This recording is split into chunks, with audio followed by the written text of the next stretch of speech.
Welcome to Cross-Cultural Communication, Communication 240.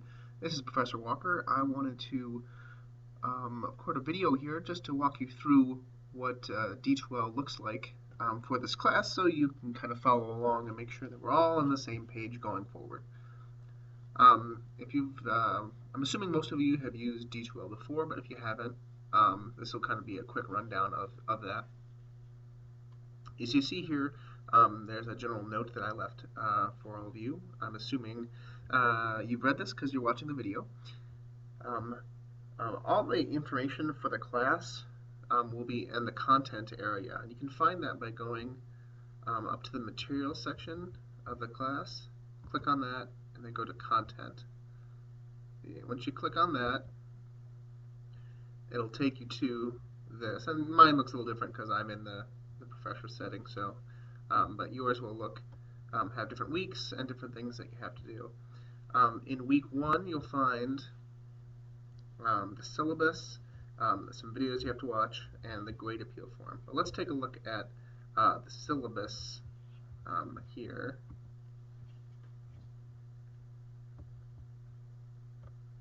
As it loads. The syllabus is where you should reference anything for class if you have questions. But of course, you can always email me if you have questions.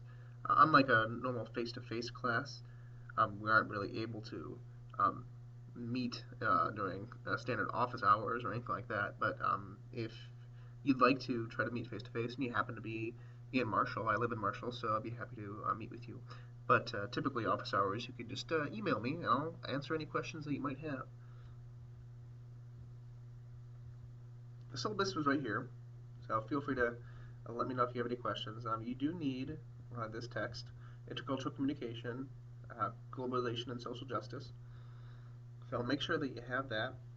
You need to be checking D2L fairly regularly. I will be emailing out reminders or stuff like that, so make sure that you're on top of those types of things.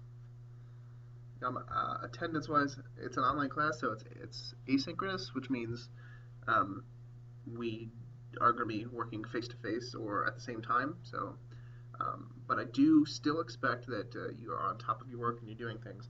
If for some reason you're going to be out of touch for a long period of time for an online class like this, I ask you that you either plan ahead and get it done or contact me. Let me know. We can work something out. But let me know beforehand. If you do it afterwards, it's kind of hard to do that. But I do expect, since it's an online class, that you can manage your time on your own and meet all the deadlines. Contact online decorum. I'll be emailing, I don't know, fairly regularly, and you can email me. I should check D2L. That's where how information gets disseminated in this class. D2L on email. When you send me an email for questions, which I'm sure you probably will, please put Comp 240 in the subject line. I get a lot of emails, so sometimes they get lost in the shuffle. But if I see one of my course numbers in there, I'll definitely that'll catch my eye. I typically get back to you fairly quickly, but if you have questions about the assignments or the class stuff, I encourage you, please read over the assignment description or the which they're all in the syllabus, or poke around D2L for a minute or two before you ask me. I'm happy to answer any questions you have, but it's always easier if you can find the answer on your own, but I'd be happy to answer questions. When you email me, please try to maintain some sort of professionalism somehow. I will, in turn, do the same, offer you the same courtesy when I email you back. Okay. There are kind of three main assignments. The assignment, the big one, is the learning resource. I'll let you read it out over on yourself. I'll let you read that by yourself. But it's essentially you're creating a learning resource for you and your class. It's for somebody based off of the course material that we're talking about. It can be like a handout that someone can read and kind of visually understand what you're talking about. A PowerPoint, a presentation, or a video, an audio clip. I'm pretty flexible on what you want to do. You can choose your topic, concept from the text that we're talking about, and try to narrow it down, and then you have to present it. You need to include at least 6 academic sources, books, journal articles, that sort of thing. You cite your sources, and then you need to organize it into some sort of learning resource. Like I said, you got to submit that along with the works cited page of your sources into the Dropbox, and I'll show you where the Dropbox is in a little bit. I'll give you some examples, but again, if you have questions, let me know. You also have reading notes.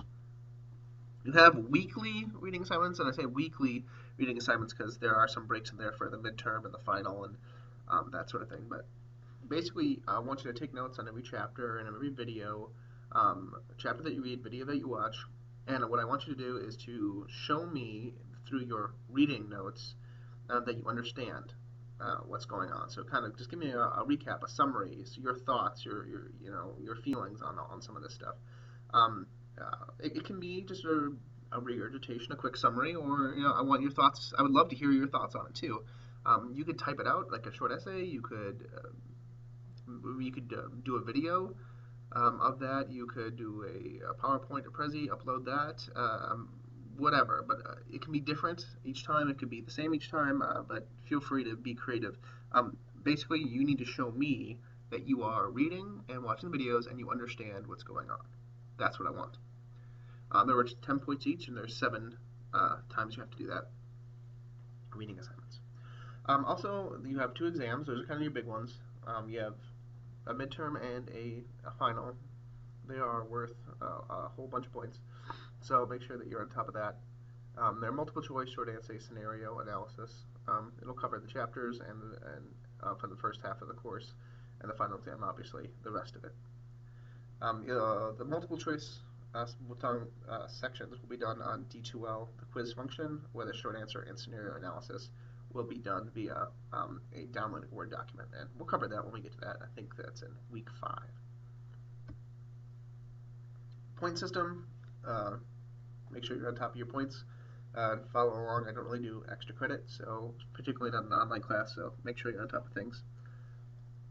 If you ever feel like I give you a poor grade and you're like, that's not fair, I definitely understand that. So I have a grade appeal form. It's under the content under week 1. Feel free to go download that and then fill that back out, and send it back to me, and I will look at whatever I feel like your appeal is, and see if you deserve the grade that you feel like you deserve. So make sure that you fill that out if you have any concerns about a grade that you receive. You can look through the course schedule here, but essentially the format is this. I give you the week. It's a Monday through Sunday, and then what I want you to do is, like you're doing right now, week 1, introduction to the course video, which is what you're watching. Then I want you to read chapter 1 and watch any of the videos I posted, and then turn in your reading notes by Sunday at midnight via the Dropbox. And then that kind of goes, it's fairly standard until we get to week 5, in which you have to complete your midterms, do all that. Then we kind of go back to that reading and doing your reading notes. And then week 9, 10, we get into the learning resource. You have to have that done. So I'll give you a whole week to work on that if you haven't done it yet. And then the last week of class is just studying and making sure you're ready and doing your final exam. So I also give you some reading questions that can act as a guide when you're reading the chapters on that. So take a look at the syllabus. If you have any questions, again, let me know. Let's take a look at what the Dropbox is. You may or may not be familiar with what the Dropbox is. If you look at assessments, you go to the Dropbox. Okay, here they act as a folder. And when you're ready for your reading notes, your first week of reading notes, you'd click on here, and then you'd upload a document. Okay, right now it shows that I have no one submitted anything because no one has done that yet, obviously. But you would upload it just like you would a file to an email. And for reading notes 1, 2, 3, 4, and then you have your midterm, which will be the writing portion. Then 5, 6, 7, then your learning resource, and then your final exam writing portion. And these are organized by week, so as you see, the 10-week class. When you get to the point of your midterm or your final, when you take your quizzes, the multiple choice portion, it's right here on your quizzes. And you click on that and take the quiz. Take the exam quiz. Okay, that's kind of a brief rundown of how the course is laid out. It's a lot of work that's kind of on your own, and So you really do need to keep on top of everything. I am happy to answer questions as the class goes on, so please just shoot me an email. I'm happy to answer any questions that you might have. Like I said, a 10-week course, it goes by quickly, so make sure you don't fall behind on anything. There are readings to do for the textbook, as well as some videos I'd like you to watch pretty much every week. So I hope this helps, and again, like I said, let me know if you have any questions.